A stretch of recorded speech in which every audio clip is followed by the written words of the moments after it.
हम लोग बात कर रहे हैं DK Goyal chapter 6 question number 2A की बात कर रहे हैं। Manu started business with cash 50,000। हमको मालूम है कि हम एक आर्टिफिशियल पर्सन हैं। मनु ने बिजनेस स्टार्ट किया, हमारे पास 50,000 रुपये का कैश आ गया और हमारे ऊपर एक लायबिलिटी बन गई कैपिटल नाम की, जो कैपिटल भी एक लायबिलिटी है। उसके बाद में बॉट फर्नीचर, जब फर्नीचर खरीदा है तो कैश में से 500 रुपये कम होंगे और एक आइटम फर्नीचर जो पहले नहीं था अब 500 का बढ़ जाएगा। कैपिटल पर कोई फर्क नहीं पड़ेगा। तो नया स्टेटस हो गया है, कैश हमारे पास में अब है 49,500, फर्नीचर है 500 का और कैपिटल अभी भी 50,000 रुपये की ही है। ये हो गया न्यू इक्वेशन। फिर एक ट्रांजैक्शन होता है परचेज गुड्स ऑन क्रेडिट। अब आपने माल उधार खरीद लिया है तो पैसा तो नहीं जाएगा, फर्नीचर पर कोई फर्क नहीं पड़ेगा, मगर माल तो आएगा। तो 4,000 का माल आ गया, कैपिटल पर कोई फर्क नहीं पड़ा, मगर 4,000 रुपये आपको देने हैं। एक लायबिलिटी, इसको बोलते हैं क्रेडिटर।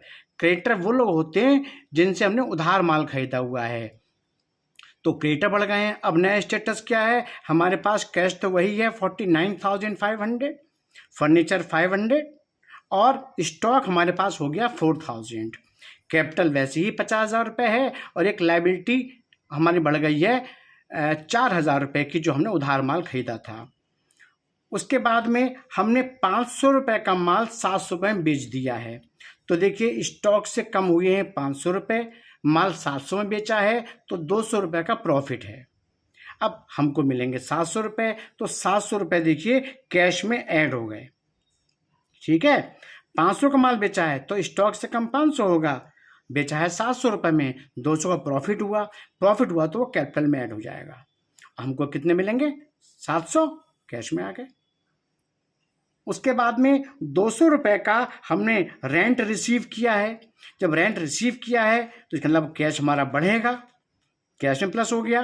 फर्नीचर में फर्क नहीं पड़ने वाला है, स्टॉक में फर्क नहीं पड़ने वाला है। यस, कैपिटल हमारी बढ़ेगी। जितने प्रॉफिट्स होते हैं उनसे कैपिटल बढ़ती है, लॉसेस से कैपिटल कम होती है। तो अब नया स्टेटस हमारा क्या बन गया, हमारे पास में कैपिटल हो गई है 50,400, फर्नीचर 500 है और हमारे पास में अब जो स्टॉक है वो रह गया 3,500 का। कैपिटल हमारी हो गई है 50,400 और क्रेडिटर्स अभी भी हैं 4,000 के। इसके बाद हमने क्या करा है, पर्सनल परचेज फॉर कैश, हमने 1,000 रुपये का नकद माल खरीदा है। अब नकद माल खरीदा है तो कैश में से 1,000 रुपये कम हो गए, फर्नीचर फर्क नहीं पड़ेगा और स्टॉक हमारा अब बढ़ जाएगा, यहाँ कुछ फर्क नहीं पड़ेगा। तो नया स्टेटस मतलब न्यू इक्वेशन। ये जो भी चेंज, जब भी चेंज होता है ये सब है न्यू इक्वेशन। न्यू इक्वेशन है ये, जब भी हमारा सीन चेंज होता है। उसके बाद में हमने क्या करा है, 700 रुपये का एक ट्रांजेक्शन किया, विड्रू फॉर पर्सनल यूज़। हमने 700 रुपये व्यापार से घर के लिए निकाल लिए हैं तो कैश में से कम होंगे और उधर कैपिटल कम हो गई। जो पैसे व्यापार में दिए थे ओनर ने, वो कैपिटल अब वापस ले लिए हैं तो ओनर की कैपिटल कम हो गई। बात और भी है, हम अपने बिजनेस से कैश लें या सामान लें वो ड्राइंग ही होती है। सामान लेते तो सामान कम हो जाता, ड्राइंग तो तब भी कहलाती, मतलब कैपिटल तब भी हम कम करते। उसके बाद में देखिए उससे अगला ट्रांजैक्शन है, आपने पेड टू क्रेडिटर्स, आपने क्रेडिटर्स को 400 रुपये का पेमेंट कर दिया है। तो 400 रुपये कैश से कम होंगे ही होंगे, फर्नीचर फर्क नहीं पड़ेगा, स्टॉक का फर्क नहीं पड़ेगा, कैपिटल फर्क नहीं पड़ेगा। यस, क्रेडिटर्स जो चार्ज आगे थे वो अब कम हो जाएंगे, 400 रुपये से वो कम हो जाएंगे। ठीक, उसके बाद हम देखते हैं, देखिए क्या फ़र्क पड़ रहा है, 200 रुपये। अब पेड फॉर सैलरी 200, हमने सैलरी के दिए हैं 200 रुपये, तो कैश में से 200 रुपये कम हो गए, फर्नीचर पर फर्क नहीं पड़ेगा, स्टॉक पर फर्क नहीं पड़ेगा, हाँ कैपिटल हमारा कम हो जाएगी। लॉस हो या फिर एक्सपेंस हो उससे कैपिटल कम होती है, गेन या प्रॉफिट से कैपिटल बढ़ती है।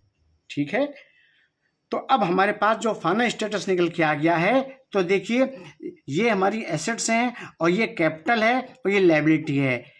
हम बात कर रहे हैं assets are always equal to capital plus liability. जो देखिए ऊपर हेड लिखा हुआ है, देखिए यहाँ पर assets are equal to capital plus liability.